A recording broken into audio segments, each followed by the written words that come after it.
Kailangan linisin muna ng konti. Ayan, yan si Michelle. Michelle, bati ka muna. Wala po yung loob ng bahay, no? Wala nang bubong.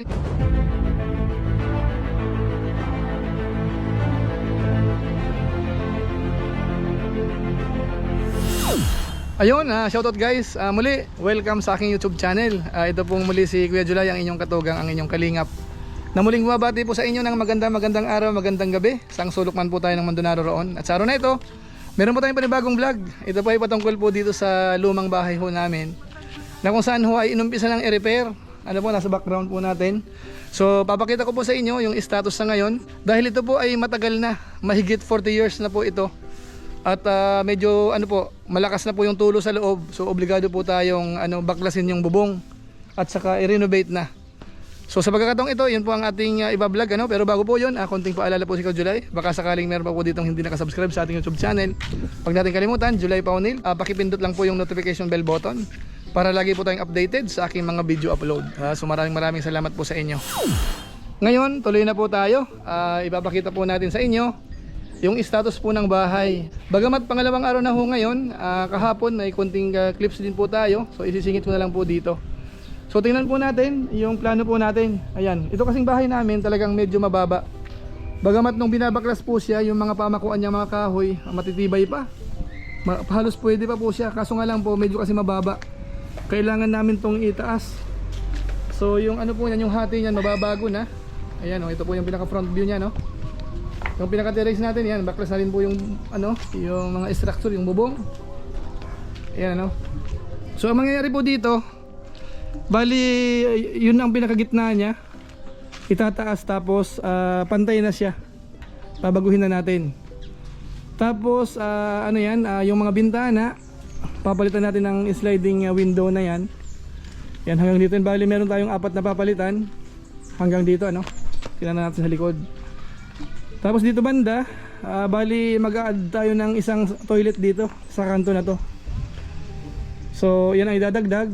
Tapos itong bubong naman dito, ganoon din, itataas natin yan. Yan, bubong na yan. Tapos yung dito, i-extend natin yung bubong. Dahil sabi ni Daniel, yung pamangking ko, gagamitin itong space dito. Pwedeng garahe, pwedeng gym niya, ilalagay yung mga gamit para kung ano man dito na nag-exercise. Tapos ito sa may bandang likuran, ganoon din, papalitan po ng bubong yan. Tapos ayusan na yung finishes dito, pipinturahan ng buo. Yung ibang portion dyan, pwedeng lagyan ng konting tiles.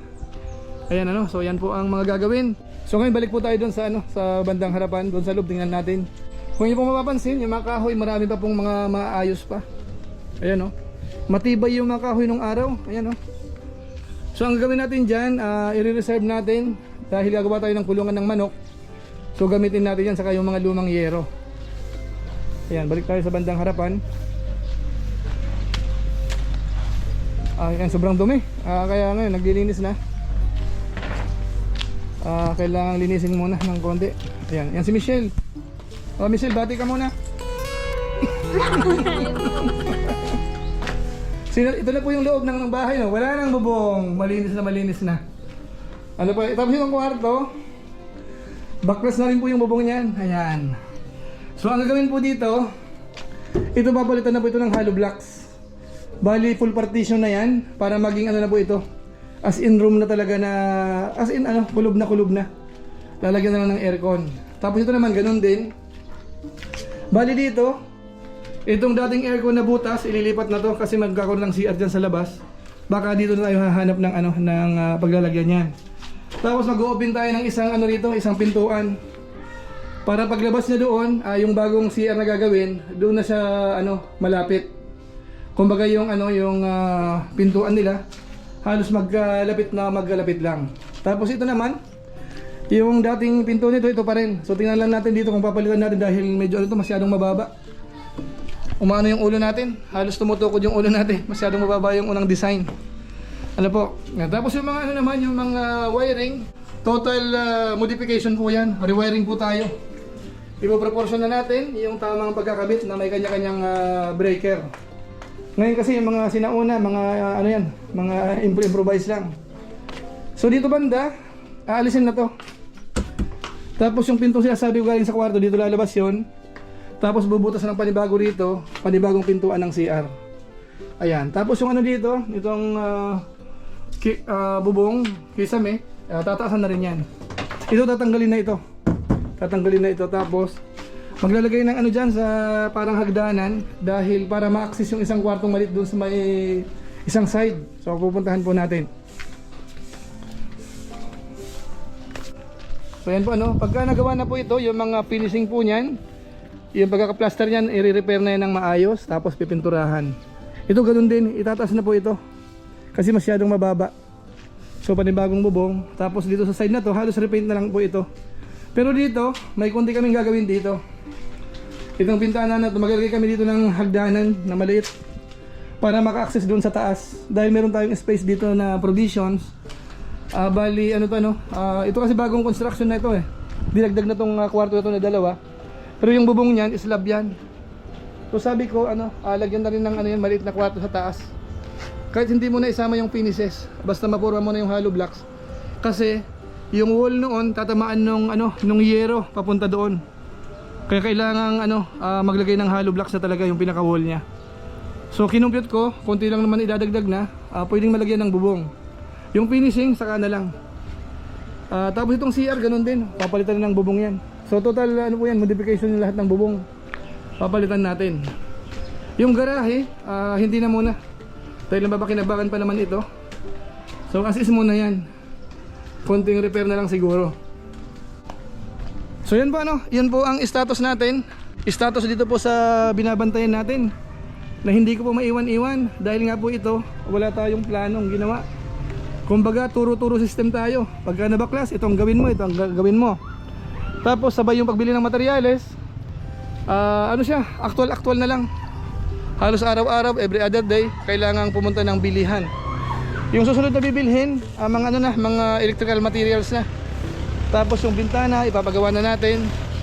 Tapos kapag po nailatag na yung truss dito, yung yero na, susukatan natin ng sakto para ipapakat natin ng sakto. Kaya talaga, tutok talaga dapat dito. Dahil binaklas po yung bubong. Wala tayong ibang tutulugan, kaya ito ang estimate ko dito, dapat 1 week lang malagyan na ng bubong para at least pwede na uling matulog dyan sa loob habang ginagawa naman yung bandang kusina. So ito po yung mga materials sa ating iba, nabili kahapon. Mahigit 100,000 po ito. Yan, yung channel na magiging truss natin. Tapos yung mga paralina. Ayan, may mga channel tayong malalaki, gagawin natin sa NEPA.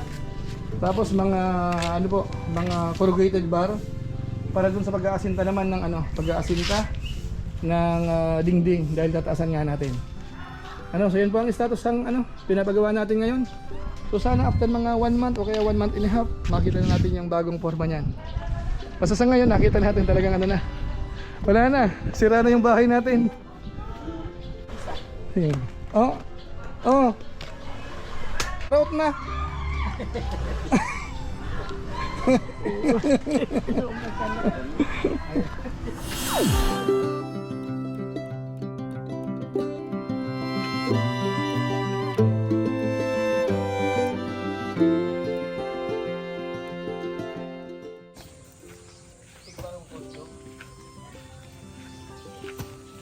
Gumagog. Ito siya may naayat.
So ayan po, yan lang po muna yung update natin sa ngayon.